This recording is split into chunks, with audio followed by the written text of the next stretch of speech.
countdown has already kicked off for the Bihar elections, and the cabinet expansion that's happening in Patna has grabbed eyeballs, because it's in this expansion that you will see all of the top leaders of the BJP being inducted in the Nitish cabinet.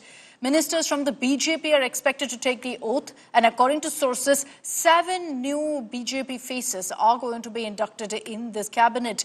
Bihar BJP chief Dilip Jaiswal will also, in fact, submit his resignation to the chief minister today. Sources say Krishna Kumar Mantu, Vijay Mandal, Raju Singh, Sanjay Sarogi, Jivesh Mishra and Motilal will take oath in the cabinet expansion.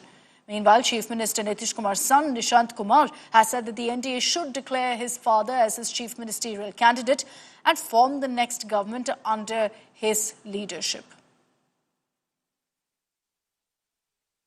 मंत्रिमंडल का विस्तार हो रहा है और 4 बजे शपथ ग्रहण होगा और बीजेपी कोटे के 7 मंत्री बनने जा रहे हैं। तो मुझे लगता है कि थोड़ी देर में आपको नाम पता चल जाएगा। सीधा सीधी हम ये कह सकते हैं कि सभी समाज का, सभी वर्ग का ध्यान रखा गया है और बिहार के विकास में जो लोग आएंगे मजबूती से काम करेंगे। आज मैंने एक व्यक्ति एक पद, जो भारतीय जनता पार्टी का सिद्धांत है, उस भारतीय जनता पार्टी के सिद्धांत के अनुसार हमने एक व्यक्ति एक पद मानते हुए राजस्व मंत्री के पद से इस्तीफा दिया है। 25 में भी मुख्यमंत्री नीतीश कुमार जी एनडीए भी घोषित करें और हमारे जेडीयू भी कार्यकर्ता, सारे नेता सब मिलकर घोषित करें। एनडीए भी घोषित, सीएम है और सीएम के उनके नेतृत्व में हमारी सरकार बने, फिर से विकास का क्रम जारी रखे। उनका विचार पार्टी का विचार है और एनडीए के सभी शीर्षस्थ नेता अपना इरादा जचा चुके हैं, बता चुके हैं, प्रदर्शित कर चुके हैं कि अगला चुनाव नीतीश कुमार जी के नेतृत्व में ही होगा। बीजेपी को तो हम कहते हैं जैसे आदमखोर लोग होता है, आदमखोर का मतलब समझते हैं ना। बीजेपी जो है आरक्षण खोर है और आरक्षण चोर। 65% हम लोगों का आरक्षण खा गया, आज 16% आप लोगों को नुकसान हो रहा है। जो तेजस्वी बहाली निकलवाया, 5 लाख नौकरी दिया, 3.5 लाख प्रक्रिया भीम कराया, आज आपके भाई को, आपके बेटे को, बेटियों को नौकरी मिलता 50,000 का नुकसान हो रहा है आप लोगों का, जो आरक्षण लोग खाने का काम किया।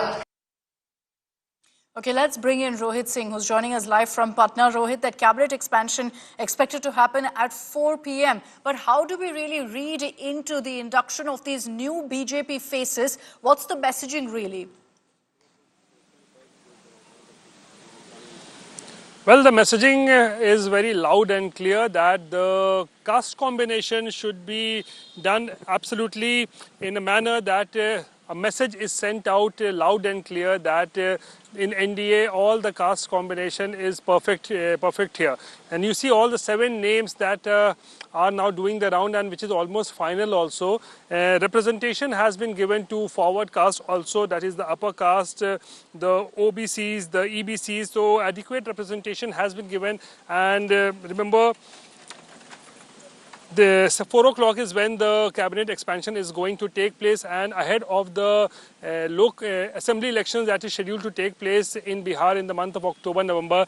This is believed to be the last cabinet expansion of the Nitish government that is going to take place. And also from day after tomorrow, that is on 28th, the budget session of the Bihar Vidhan Sabha is also beginning. And it all started, in fact, yesterday when JP Nadda was in Patna and he met Chief Minister Nitish Kumar, and what we learned is that discussions regarding cabinet expansion took place, and after Nitish Kumar also gave a green signal and a go-ahead, that it all moved very fast, and now we are learning that today at 4 p.m. The cabinet expansion is going to take place, and all the faces will be from the BJP. So 7 new BJP ministers will be sworn in today. And as I was telling you earlier also, adequate representation has been given to both the upper caste, the backward class, and also the extremely backward class. Interesting really to see what will be the outcome of this kind of a cabinet expansion happening months before elections in Bihar. Thanks, Rohit, for joining us with those details. Here's a conversation that Rahul Kanwal had also with Prashant Kishore, who is, remember, in the Bihar poll fray. पहले आप बोल रहे थे कि आप 243 सीटों पे लड़ेंगे, अभी भी आप उस पे कायम हैं, और कि जन स्वराज की सरकार बन जाएगी। आपने तो यहाँ तक कहा कि नहीं, सीएम मैं नहीं हूंगा, सीएम मैं किसी और को बनाऊंगा, बिल्कुल, मैं दिखाना चाहता हूँ कि क्या कर सकता हूँ। तो आपको लग रहा है कि अभी भी वो संभव है? बिल्कुल, बिहार में जब अक्टूबर नवंबर में चुनाव होंगे तो आपको दिखेंगे। आपने जिस बात को कहा कि आपको तो थोड़ा वोट आया 10%, आपके दर्शकों को बता दूं और आपको भी ध्यान, आप तो डेटा वोटा समझते हैं, बीजेपी को बिहार में 10% वोट लाने में 20 साल लगे। जब से बीजेपी ने चुनाव लड़ना शुरू किया बिहार में, 20 साल के बाद उनको बिहार में 10% वोट आया। जन स्वराज को वो वोट 11 दिनों में आया है। तो आप जब देखेंगे अक्टूबर नवंबर में चुनाव आएगा तो 2 साल या 2.5 साल के प्रयास से सबसे ज्यादा वोट लाने वाली पार्टी देश में जन स्वराज बनेगी। ये बताएं कि चुनाव लड़ाने में ज्यादा मजा आता है या चुनाव लड़ने में? आप खुद लड़ेंगे चुनाव या अभी भी पर्दे के पीछे से दूसरों को ही डायरेक्ट करेंगे? नहीं, मैं चुनाव पहले भी लड़ा रहे थे, अभी भी लड़ा रहे हैं। फर्क इतना ही है कि पहले टीएमसी और दूसरे दलों को लड़ा रहे थे, कांग्रेस को लड़ा रहे थे, वाईएसआरसीपी को लड़ा रहे थे, अभी जन स्वराज को लड़ा रहे हैं। मोर और लेस काम वही कर रहे हैं जो पहले कर रहे थे। अभी डबल रोल हो गया है। जैसे आप सिनेमा में देखते हैं कई एक्टर को डबल रोल हो जाता है, तो वही डबल रोल हो गया। आप चुनाव लड़ा भी रहे हैं और पर्दे के सामने आकर जो काम करना है वो भी कर रहे हैं।